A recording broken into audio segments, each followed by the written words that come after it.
Last lecture में हमने friction के बारे में पढ़ा था और आज हम बात करेंगे एक न्यू टॉपिक से और इसका नाम है वर्क, पावर एंड एनर्जी। तो देखो सिंपली हम सबसे पहले जब बात करेंगे तो देखेंगे कि क्या वर्क डन क्या है या वर्क क्या है जो भी है। तो देखो हम जो अपनी बेसिक लाइफ में वर्क करते हैं ना, जैसे मैं होमवर्क कर रहा हूँ या मतलब मम्मी आपकी जब घर पे खाना बना रही है, आप घर से यहाँ पे आ रहे हो, ठीक है, तो उनको क्या करती है फिजिक्स अपनी बेसिक लैंग्वेज में वर्क नहीं मानती, ठीक है। फिजिक्स किसको वर्क मानती है और किसको नहीं, इस पे डिस्कस करेंगे, ठीक है। तो मान लो ये कोई बॉक्स है, ठीक है, और इसके हमने मान लो कोई फोर्स लगा रखा है F थीटा एंगल पे अपने ग्राउंड से, ठीक है, और इसको पुश करके कुछ डिस्प्लेस करवाना है, ओके। ये लो मान लो इसको यहाँ तक लाना है।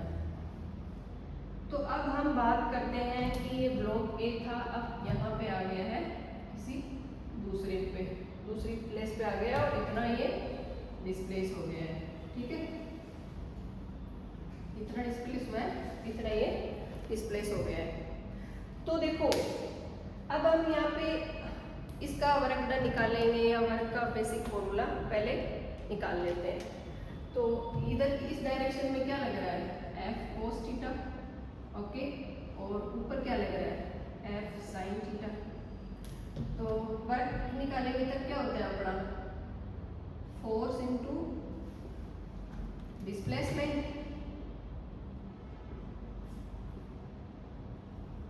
तो देखो इस बॉक्स को उधर ले जाने में मेन रोल किसका है, हॉरिजॉन्टल कंपोनेंट का या वर्टिकल कंपोनेंट का। अब मैं आपको ऐसे बोलूँगी कि वर्टिकल कंपोनेंट का यहाँ पे रोल 0 है और हॉरिजॉन्टल कंपोनेंट भाई इसको क्या करवा रहा है, उधर से उधर डिस्प्लेस करवा पा रहा है। हॉरिजॉन्टल कंपोनेंट का रोल यहाँ पे 0 है, वो क्यों, क्योंकि नीचे की डायरेक्शन में क्या लग रहा है फोर्स mg और ऊपर क्या लग रहा है F sin थीटा, दोनों एक दूसरे को कैंसिल आउट कर रहे हैं। बट हॉरिजॉन्टल डायरेक्शन में क्या हो रहा है आपका, एक फोर्स लग रहा है F cos थीटा, ठीक है, और एक नीचे की ओर क्या लग रहा है आपका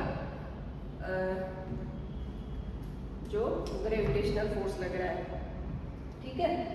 तो देखो इसको मूव करवाने के लिए F cos थीटा लग रहा है, तो हमने लिख लिया F cos थीटा, ठीक है। एंड डिस्प्लेस क्या लिख लिया, डिस्प्लेसमेंट हमने क्या लिख लिया D, ओके। बाद में हम देखते हैं कि F को हमने लिख दिया मैग्नीट्यूड ऑफ F और D को डिस्प्लेसमेंट को लिख दिया magnitude of D and cos theta, ठीक है। थीटा की हम यहाँ पे वैल्यू वेरी कर सकते हैं, कितनी भी हो वो यहाँ पे ले सकते हैं। तो अपना जो बेसिक फॉर्मूला वर्क डन का जनरेट होकर आता है वो क्या आता है F डॉट S वेक्टर, ठीक है। अब हम आगे यहाँ से बात करेंगे कि कौन सा वर्क डन है, कौन सा वर्क डन नहीं है और क्या है। देखो आप यहाँ पे बैठे हो, अब मैं आपको बोलूँगी आप अपना बैग उठा के अपने सर पे रख लो। अब मैं आपसे फिर पूछूंगी कि आपने कितना वर्क किया, और या आप सोचोगे कि हाँ मैंने कितना वर्क किया, ठीक है। आप सोचोगे मैंने वर्क किया है, मैंने इतनी देर बैग को अपने सर पे उठा के रखा था तो मैंने वर्क किया है, बट मैं बोलूँगी आपने 0 वर्क किया है। क्यों, क्योंकि फिजिक्स क्या बोलती है भाई, कुछ डिस्प्लेसमेंट तो हो, कुछ फोर्स तो जनरेट हो, या फोर्स और डिस्प्लेसमेंट के बीच कुछ एंगल तो हो। चलो अब आप बोलोगे कि मैम मैं इस बैग को यहाँ से लेकर वहाँ जाके खड़ा हो जाता हूँ, मैं फिर भी आपको बोलूँगी कि आपका वर्क डन क्या हुआ 0। क्यों, क्योंकि आपके एक फोर्स नीचे लग रहा था mg, आप डिस्प्लेस हुए D, डिस्प्लेसमेंट और फोर्स के बीच में एक एंगल जनरेट हुआ, वो कितने का हुआ 90 डिग्री का। तो F cos 90, F d cos 90, तो वर्क डन क्या हो गया 0, ठीक है। अब बात करते हैं, आप बोलोगे कि मैम कोई तो एक ऐसा काम बताओ जिससे कि ये लगे कि हाँ कुछ वर्क हुआ है, ठीक है, चलो उसके बारे में डिस्कस करते हैं। मान लो आप कोई गाड़ी में बैठ के जा रहे हो और अचानक से आप मतलब रोड पे कोई दूसरी गाड़ी आई और आपने ब्रेक मारे, ठीक है। तो आपने, ये आपकी गाड़ी थी और आप आगे की तरफ जा रहे थे, ठीक है।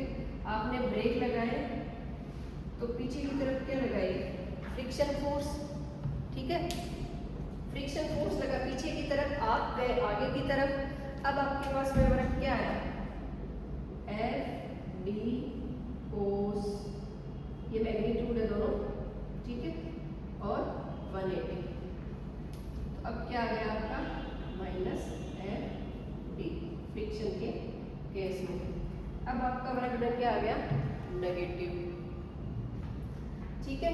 और कोई मान लो कि ऐसा बहुत से एग्जाम्पल होते हैं जिसमें वर्क जीरो हो जाता है, वर्क पॉजिटिव रहता है या वर्क डन नेगेटिव रहता है। वर्क डन का नेगेटिव होने का मीन्स ये नहीं है कि आप मतलब उसमें वर्क नेगेटिव का मतलब ये नहीं है कभी भी कि वर्क नेगेटिव है या क्या नेगेटिव में क्या वर्क होता है, नहीं नहीं। वो सिर्फ आपको इतना सा बताता है कि जो डिस्प्लेसमेंट हो रहा है और जो फोर्स हो रहा है उसके बीच में एंगल 180 का है या दोनों एंटी पैरेलल है, ठीक है, ओके। अब हम बात करेंगे कि एक तो होता है अपने पास में work done under constant force और एक होता है work done under variable force, okay. और उसके बारे में डिस्कस करेंगे। उसके बाद में हम देखेंगे कि वर्क डन निकालते कैसे हैं और work done by graphical method की वर्क डन निकाल के देखेंगे, ठीक है। अब आपके पास में एक बहुत ही इंटरेस्टिंग फैक्ट आने वाला है और वो देखो, work done by constant force, work done by constant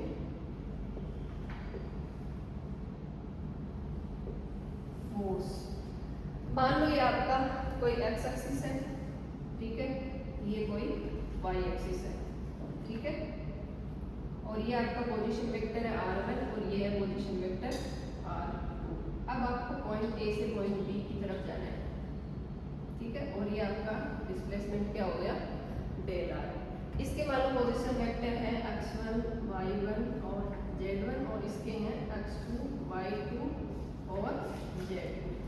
अब हमें यहाँ से वर्क डन देखना है कांस्टेंट फोर्स के अंदर कि कितना हुआ।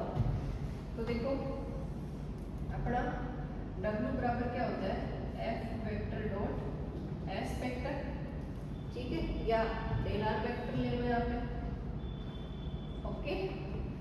फोर्स देखते हैं हम, फोर्स को वेक्टर में लिखेंगे तब एफ एक्स आई के प्लस एफ वाई जे के प्लस एफ जेड के एंड डिस्प्लेसमेंट क्या हो जाएगा, इस पॉइंट से इस पॉइंट पर और दो पॉइंट के बीच का डिस्प्लेसमेंट निकाल दिया जाता है। फाइनल पॉइंट से इनिशियल वाले कंपोनेंट को नेगेटिव करते हैं तो x2 माइनस x1 आई के प्लस y2 माइनस y1 जे के प्लस z2 माइनस z1 के, ठीक है। आगे करते हैं इसको, F X x2 minus x1 plus F Y y2 minus y1 plus F Z z2 minus z1।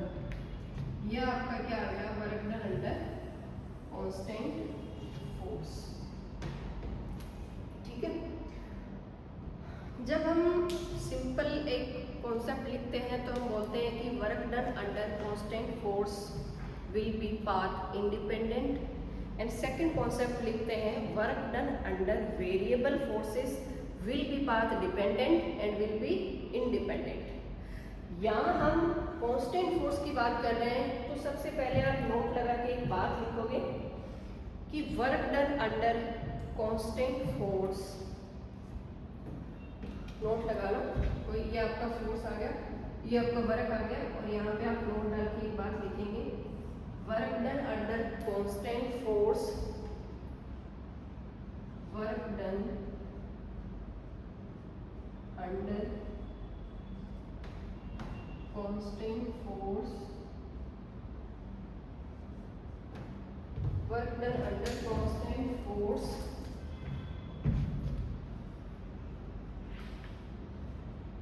will be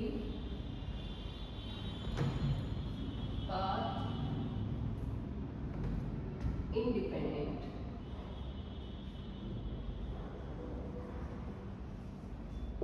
ठीक है, अब देखो मैं आपको एक बात समझाती हूँ यहाँ पे कि कब कब ये अपना पाथ डिपेंडेंट होगा और कब कब पाथ इंडिपेंडेंट होगा।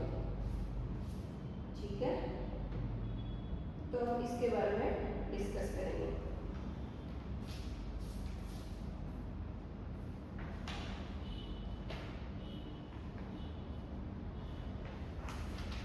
तो देखो एक सिंपल सा एग्जांपल लेते हैं। अब आप बात करोगे कि मैम जब फ्रिक्शन फोर्स की बात करते हैं और फ्रिक्शन फोर्स को देखते हैं तो हम बोलते हैं कि फ्रिक्शन फोर्स एक कांस्टेंट फोर्स है, राइट? और वो वाला फोर्स पाथ डिपेंडेंट क्यों है?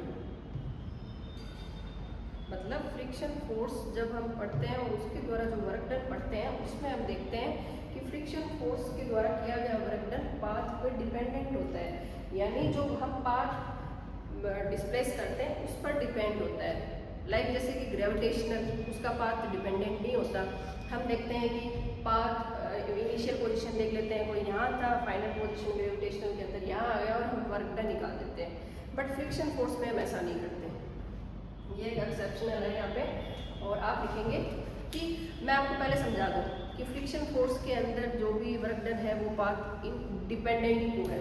देखो फ्रिक्शन फोर्स मान लो कि ये आपका कोई बॉक्स है, ठीक है, और हम इधर इसको किसी फोर्स F से इधर खींच रहे हैं और इसके पास में पीछे कोई अपना मान लो कि स्टैटिक फ्रिक्शन लग रहा है Fs, हम ये लगा रहे हैं 5 न्यूटन।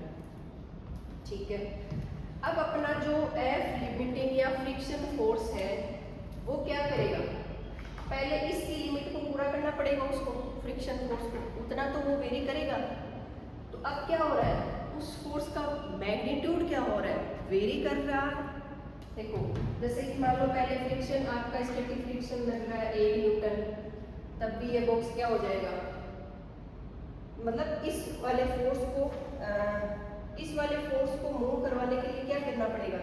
इसकी लिमिट को 0 से हम 5 न्यूटन तक वेरी करवाएंगे। ठीक है, तो अब इसका मैग्नीट्यूड क्या हो रहा है? वेरी कर रहा है। मान लो पहले 0 लग रहा था, फिर 1 लग रहा था, फिर 2 लग रहा था, ऐसे ऐसे करके 5 न्यूटन तक वो आएगा ना, तब ये क्या बनेगा? अपना लिमिटिंग बनेगा। ओके, अब देखो जैसे कि मान लो काइनेटिक फ्रिक्शन है, ये तो अपना स्टैटिक फ्रिक्शन की बात होगी कि इसका तो मैग्नीट्यूड वेरी कर रहा है जब तक कि हम अपने लिमिटिंग को क्रॉस नहीं कर जाते। अब काइनेटिक फ्रिक्शन की जब बात आती है तो मान लो कोई आपकी बॉक्स है, मैं इसको इधर की डायरेक्शन में ना मूव करा के कभी इधर कभी इधर कभी इधर कभी इधर ऐसे मूव करवा रही हूँ, ठीक है, और अब मैं इसको मूव करवा रही हूँ तो ये क्या हो रहा है? काइनेटिक फ्रिक्शन लगेगा। काइनेटिक फ्रिक्शन लगेगा तो हम देखेंगे कि बार बार क्या हो रहा है, अपने फ्रिक्शन तो लग रहा है काइनेटिक फ्रिक्शन, पर काइनेटिक फ्रिक्शन की क्या हो रही है? डायरेक्शन चेंज हो रही है। तो फिर हम बोल देंगे कि F के को क्या करनी पड़ रही है? बार बार ऐसे डायरेक्शन चेंज करनी पड़ रही है, बट मैग्नीट्यूड उसका क्या है? कांस्टेंट है। काइनेटिक फ्रिक्शन कितना लग रहा है वो इस बात को डिपेंड करेगा। तो ये एक एक्सेप्शनल है, आप ऐसा मत सोचना कि मतलब काइनेटिक फ्रिक्शन है वो एक कांस्टेंट फोर्स है और वो तो पाथ पर डिपेंड करता है। ठीक है, अब हम बात करेंगे work done under variable force. दूसरी आप हेडिंग डालेंगे work done under variable force.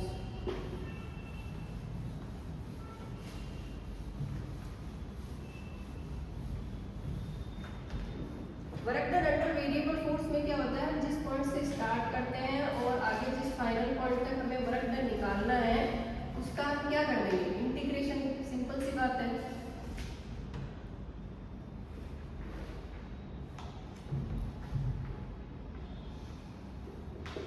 देखो अब मान लो ये आपका वही सेम एक पॉइंट ये ले लिया, एक पॉइंट ये ले लिया हमने, यहाँ से यहाँ तक इसका वर्गमूल निकालना है ए से बी तक। तो हम क्या करेंगे, बीच में छोटा सा डिस्प्लेसमेंट ले लेंगे डेल आर, और अब हम देखेंगे वेरिएबल फोर्स के अंदर वर्गमूल कितना आया। और ये अपना क्या ले लिया R1 और ये R2, ठीक है। अब जब हम वर्गमूल निकालेंगे तो क्या करेंगे, R1 से R2 F vector dot dr vector, ठीक है। आपको F वेक्टर मतलब ये वेरिएबल फोर्स आपको कितना ही दे सकते हैं, उसकी कोई वो नहीं है कि आपको यहाँ पे कितना देंगे, ठीक है। अब हम देखो कुछ ऐसे केस आएंगे हम जिसके अंदर हम वर्गमूल निकालेंगे ना, तो हम फोर्स और डिस्प्लेसमेंट के अंदर जो एरिया होगा उससे भी हम डायरेक्ट अपना वर्गमूल निकाल सकते हैं। वो कैसे, देखो मान लो ये आपको कोई दिया हुआ है, हेडिंग डालना वर्गमूल under force and displacement graph, ठीक है। ये देखो ये आपका यहाँ से यहाँ तक F और ये आपका क्या हो गया S, थोड़ा सा छोटा बना देते हैं, ये आपका क्या हो गया S, ठीक है। मान लो कोई पार्टिकल है, पहले इधर गया फिर इधर गया फिर इधर गया फिर S। अब हमें वर्गमूल निकालना है तो हम क्या करेंगे, एक तो कोफिशिएंट ले लेंगे डेल एस का ds और एक ये ले लेंगे, ठीक है। और अब हम अपना वर्गमूल निकालेंगे, ठीक है। ये आपका था 0 से x1 और ये आपका क्या हो गया, ये आपका 0, ये x1 ये x2 और ये x3 आपकी फाइनल पोजीशन आ गई, ओके। ये आपका मान लो यहाँ कोई पॉइंट x1 से स्टार्ट हो रहा है, ओके। और अब हम वर्गमूल निकालेंगे तो क्या करेंगे, इंटीग्रेशन कर देंगे जितना जितना अंदर एरिया है उसका। तो x1 से x2 का एरिया क्या हो गया, area under the graph x1 and x2। अब आपका फोर्स क्या हो जाएगा, area under x1 to x2 F ds, ठीक है।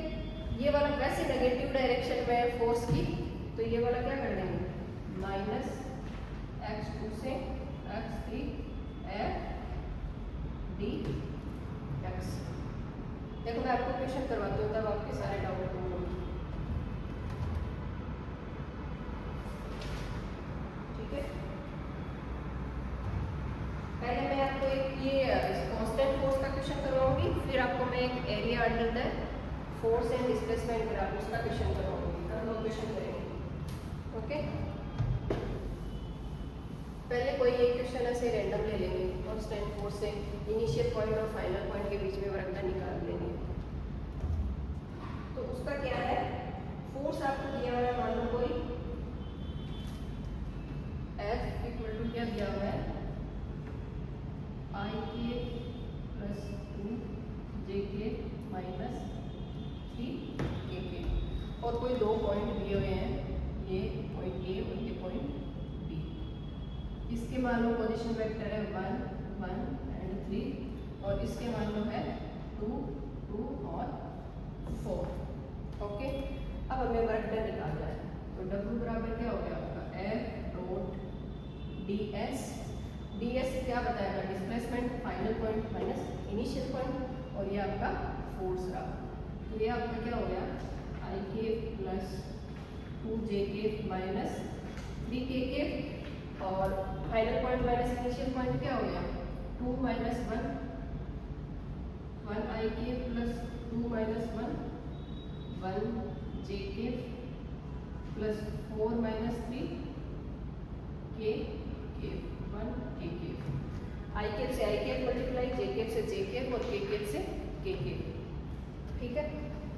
तो ये क्या हो गया 1 +2 -3, तो आपका टोटल वर्क डन क्या आ गया? ठीक है, आपका टोटल वर्क डन क्या आ गया? 0। ठीक है, ये आपका कोई क्वेश्चन है।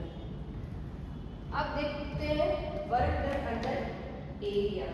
कोई मान लो ऐसा ग्राफ बना लेंगे जिसमें हम एरिया अंडर द कर्व ले लेंगे। देखो ये मान लो कोई है ऐसे, ओके, ये पॉइंट यहाँ से यहाँ तक, ये आपका हो गया F और ये आपका हो गया D। ठीक है, और इनके पोजीशन वेक्टर देखते हैं।